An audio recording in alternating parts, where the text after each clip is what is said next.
नमस्ते, मेरो नाम भरत तामाङ हो र म अमेरिका पुनर्वास भएका नेपाली भाषी भुटानी समुदायको सदस्य हुँ। म र मेरो परिवार सन् 2010 सालदेखि यहाँ बसोबास गर्दैछौँ। 2008 यता 75,000 भन्दा अधिक भुटानीहरू शरणार्थीका रूपमा अमेरिकामा पुनर्वास भएका छौँ। हामीलाई 1990 को दशकमा भुटान छोड्न बाध्य बनाइए यता हामीले धेरै लामो र सङ्घर्षपूर्ण यात्रा गरेका छौँ।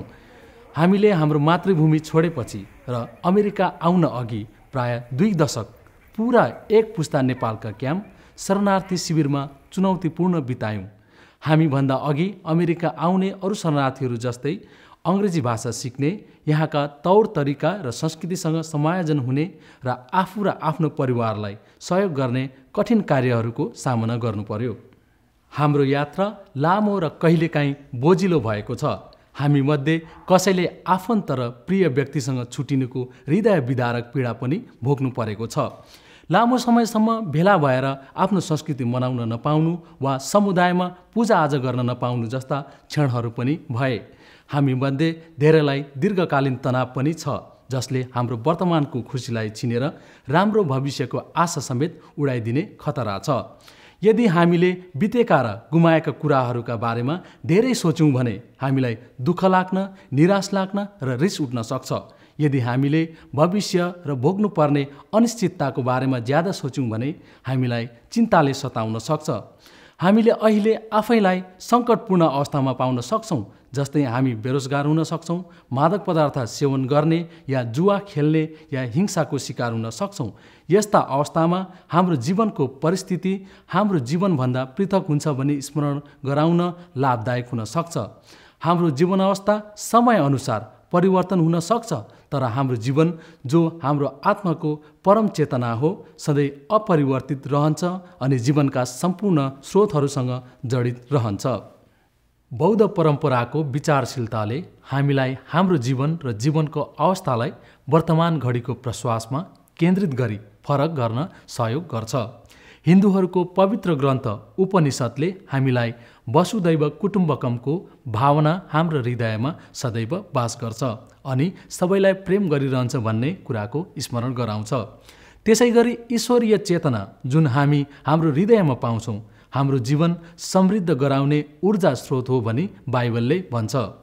हाम्रा परम्परागत योग, ध्यान तथा प्रार्थनाद्वारा जब हामी हाम्रो हृदय ईश्वरीय चेतनाका लागि खोल्छौँ हामी निको भएको अनि हाम्रो खुसी र शान्ति नवीकरण भएको पाउँछौँ।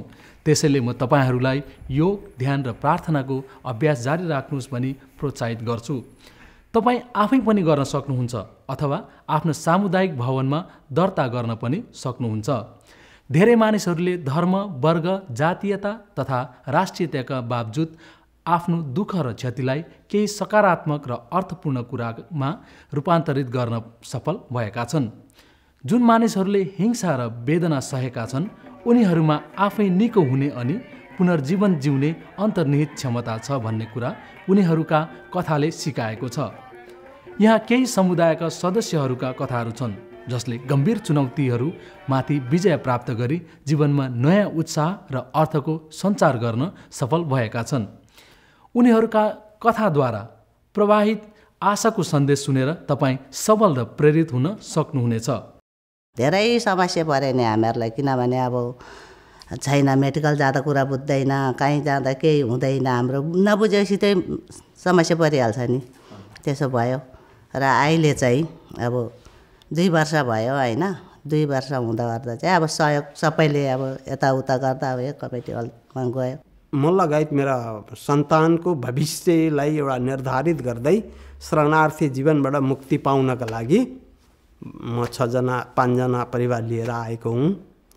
आएर मेरी श्रीमती पनि उहीँदेखि औषधि खान्थिन्, पीडित थिइन् र काम गर्ने मै मात्रै थिएँ, बच्चाहरू सबै स्कुले थिए।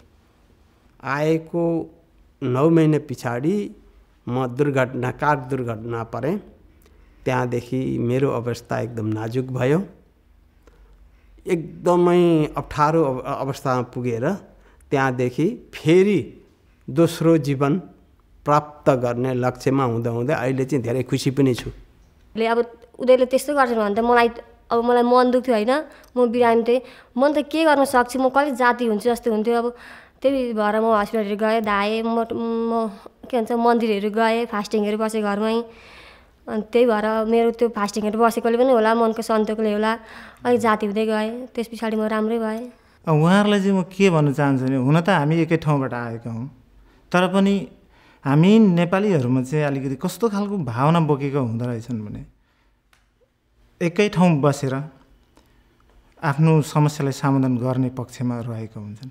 तर त्यो होइन रहेछ। यहाँनिर अमेरिकामा अर्कै नियम हुँदो रहेछ, अर्कै प्रकारले बाँच्नु पर्दो रहेछ। यहाँनिर अमेरिकाको बाँच्नु सक्ने आधार चाहिँ मलाई लाग्छ जहाँसम्म सतर्क, आफू सचेत भएर, सजग भएर जुन ठाउँमा आफूले कारोबार गर्नुपर्छ त्यो कारोबारलाई राम्रोसँगले निहालेर हेर्नुपर्छ।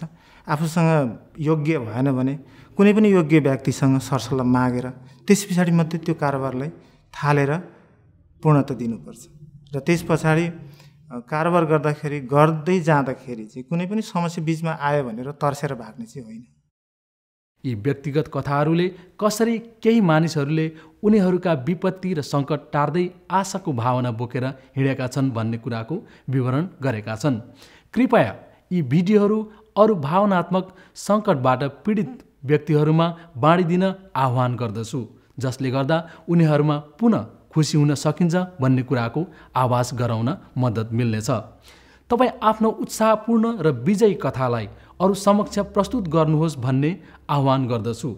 यसो गर्नाले यस्ता पीडा अनुभव गरिरहेकाहरूलाई प्रोत्साहन मिल्नेछ। म प्रोत्साहित गर्न चाहन्छु तपाईँ केही समय निकालेर आफ्ना आफन्तको हालखबर सोध्नुहोस्। यसो गर्नाले उनीहरूका बारेमा पनि कसैले परवाह गर्छ भन्ने स्मरण गराउँछ। यो सानो जस्तो देखिने मानवीय कार्यले कसैको जीवनमा ठुलो फरक पार्न सक्छ।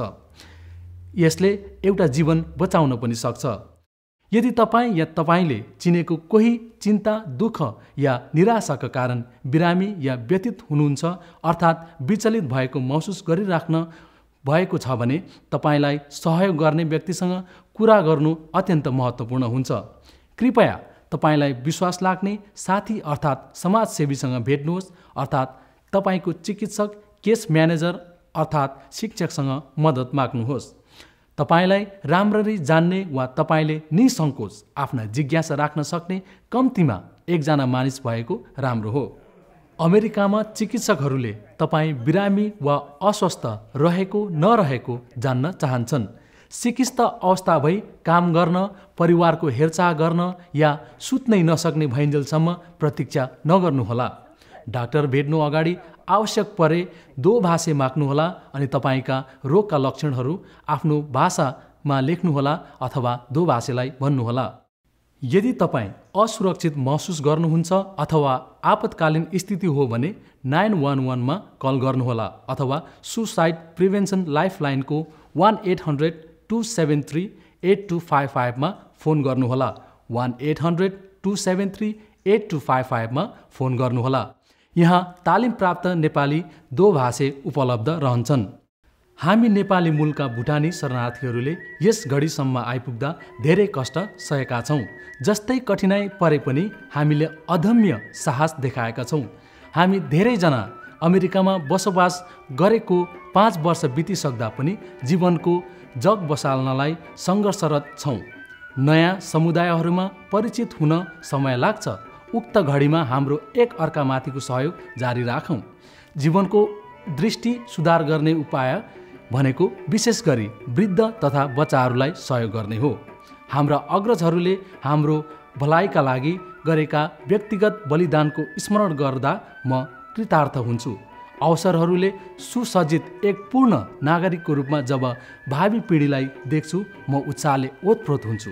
उत्साहका कथाहरू पूर्ण अंशमा अथवा पुरा भिडियो हेर्नलाई तथा तनाव कम गराउन र सुस्वास्थ्य महसुस गर्नलाई निम्न लिङ्कमा जानुहोस्।